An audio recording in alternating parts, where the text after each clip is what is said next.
হচ্ছে Sunday. Good morning with Sunday. Sunday মানেই ফান্ডে।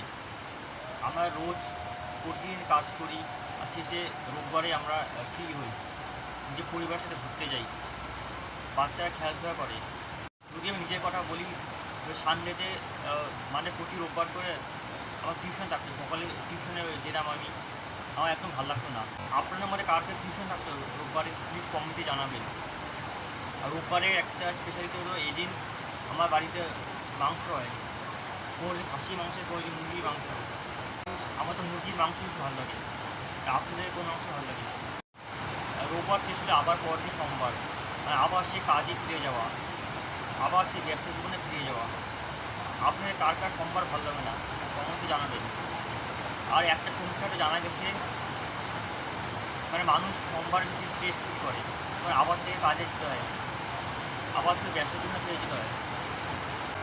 আমারও একটা সোমবার একটা ভালো লাগে না। আবার সে স্কুল জীবনে যেতে হবে, আবার সে কলেজ জীবনে যেতে হবে, আবার সে ব্যস্ত জীবনে যেতে হবে।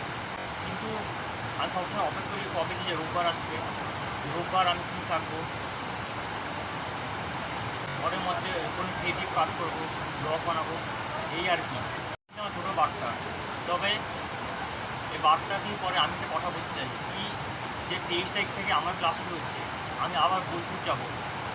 তো তো আপনার জন্য গুড নিউজ কি, আমি বিশ্বভারতীর উপর একটা ব্লগ বানাতে যাচ্ছি। আপনারা যেতে পারবেন শান্তিনিকেতন কেমন, আমার শান্তিনিকেতন কেমন।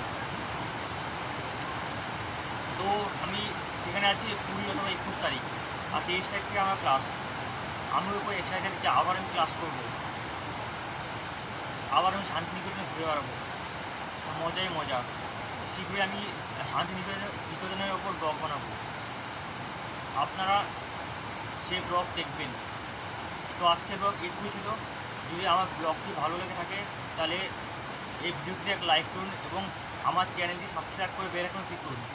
ধন্যবাদ, আবার দেখা হবে। তোমরা ভালো থেকো। Good bye.